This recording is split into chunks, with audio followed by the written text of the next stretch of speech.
Hello guys, कैसे हैं आप सब। जैसा कि आपको पता है हम वर्ल्ड ज्योग्राफी पढ़ रहे हैं और उसमें हमने 2 महाद्वीप कंप्लीट कर लिए हैं। और ये आज हम पढ़ेंगे तीसरा महाद्वीप, उत्तरी अमेरिका। उत्तरी अमेरिका जिसे हम नई दुनिया कहते हैं। इसके अलावा दक्षिण अमेरिका, ऑस्ट्रेलिया और ओसेनिया के अंतर्गत आने वाले सारे द्वीप, जिसमें ऑस्ट्रेलिया भी शामिल है, इन सभी तीनों महाद्वीपों को हम नई दुनिया के नाम से जानते हैं। आपको पता है इन सब चीज़ों के बारे में। आज हम एक नए महाद्वीप उत्तरी अमेरिका की शुरुआत करने जा रहे हैं, जो भी बहुत इम्पोर्टेंट है एग्जाम की दृष्टि से। तो आप देख सकते हैं उत्तरी अमेरिका यह विश्व का तीसरे नंबर का क्षेत्रफल की दृष्टि से महाद्वीप है, तथा अगर जनसंख्या के हिसाब से बात करें तो चौथे नंबर पर आता है। पहले और दूसरे नंबर पर क्रमशः एशिया महाद्वीप है और अफ्रीका महाद्वीप है। ये दोनों ही फर्स्ट और सेकंड नंबर पर आते हैं क्षेत्र जनसंख्या की दृष्टि से और क्षेत्रफल की दृष्टि से। यानी पहले दो जनसंख्या और क्षेत्रफल की दृष्टि से एशिया और अफ्रीका महाद्वीप महाद्वीपों का नंबर है। उसके बाद में नॉर्थ अमेरिका क्षेत्रफल की दृष्टि से तीसरा बड़ा महाद्वीप है और जनसंख्या के हिसाब से देखें तो चौथा है नॉर्थ अमेरिका।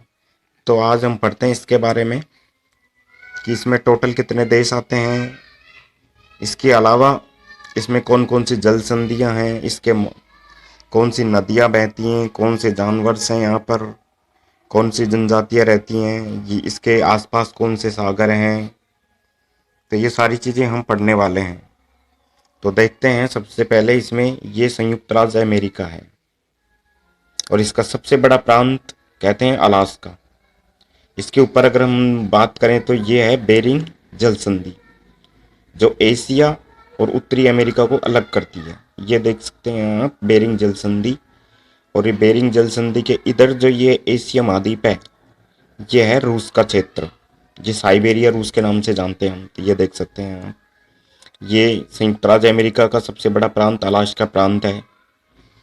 इसके बाद में हम नीचे आते हैं तो ये है कनाडा, जो उत्तरी अमेरिका का सबसे बड़ा देश कनाडा क्षेत्रफल की दृष्टि से। इसका विस्तार आप देख सकते हैं इधर, ये छोटे छोटे द्वीपों में बटा हुआ है। डेलिन द्वीप है, उत्तरी चुंबकीय ध्रुव भी यहाँ पर ही स्थित है, ये नॉर्थ चुंबकीय पोल भी इधर ही स्थित है, ये देख सकते हैं आप। इसके अलावा बेफिन द्वीप समूह है, ये बेफिन की खाड़ी है, ये डेविस जल संधि है, ये ग्रीन डेनमार्क है और ये डेनमार्क ग्रीनलैंड है। ये विश्व का सबसे बड़ा द्वीप समूह है, सबसे बड़ा द्वीप है ये, और इस पर डेनमार्क का अधिकार है। लेकिन अगर हम फिजिकली दृष्टि से बात करें तो ये उत्तरी अमेरिका में आता है, लेकिन इसका राजनीतिक दृष्टि से अधिकार इस पर डेनमार्क का है। ये याद रखना है, ये बहुत इंपॉर्टेंट है। इसके अगर हम जस्ट आगे चलते हैं तो ये आइसलैंड द्वीप समूह है। आइसलैंड और ग्रीनलैंड के बीच में एक संधि है जिसे डेनमार्क जल संधि कहते हैं। ये भी इंपॉर्टेंट है, इसको याद रखना है आपको। इसके अलावा अगर हम नीचे आ जाते हैं तो ये, हाँ, ये और है कि ग्रीनलैंड और ये कनाडा, इन दोनों के बीच में भी एक डेविस जल संधि है, जिसे डेविस जल संधि कहते हैं। ये देख सकते हैं आप, ये लेब्राडोर सागर है, ये न्यूफाउंडलैंड लेब्राडोर, ये न्यूफाउंडलैंड सेंट जॉन्स। इसके अलावा अब हम बात करें तो ये हडसन की खाड़ी है, ये बहुत पूछी जाती है एग्जाम में, काफ़ी इम्पोर्टेंट है ये हडसन जल संधि है। इसके नीचे ही अगर हम बात करें तो ये संयुक्त राज्य अमेरिका है, संयुक्त राज्य अमेरिका है ये। और एक इम्पोर्टेंट फैक्ट और ये है कि जो कनाडा और संयुक्त राज्य अमेरिका है, इन दोनों के बीच में जो ये वाली, इनके बीच में ये कि विभाजन रेखा है, जिसको 49 डिग्री, जिसको हम 49 डिग्री कहते हैं, 49 डिग्री रेखा है ये इन दोनों के बीच में विभाजित है। इसके नीचे हम बात करें तो ये मैक्सिको है, ये मैक्सिको की खाड़ी है, ये मैक्सिको की खाड़ी है, जो सबसे बड़ी खाड़ी है। ये कंपेस की खाड़ी है। इसके आगे ये क्यूबा है, ये बहामासा है, ये फ्लोरिडा है अमेरिका का। जिसमें उत्तरी अटलांटिक महासागर है इसके पूर्व में, इसके पूर्व में उत्तरी अटलांटिक महासागर है, ये सारागासो सागर है। ये बरमुडा ट्रायंगल है जो विश्व में विख्यात है। यहाँ पे गुरुत्वाकर्षण शक्ति के कारण बड़े बड़े जहाज वगैरह डूब जाते हैं, ये काफ़ी चर्चा में रहता है। इसके अलावा अगर हम इसके पश्चिम में बात करें तो ये प्रशांत महासागर है, ये देख सकते हैं आप। इसके उत्तर में बात करें तो आर्कटिक महासागर है, बीफोर्ट सागर कहते हैं इसे, छोटा सा सागर है।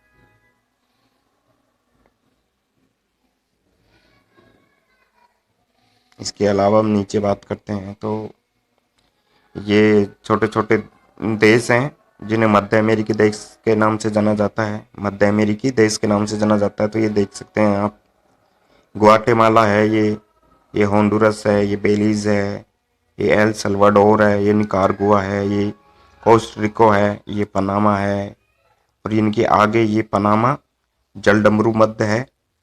ये पनामा जलडमरू मध्य उत्तरी अमेरिका और दक्षिणी अमेरिका दोनों को अलग करता है, तो यहाँ पे देख सकते हैं।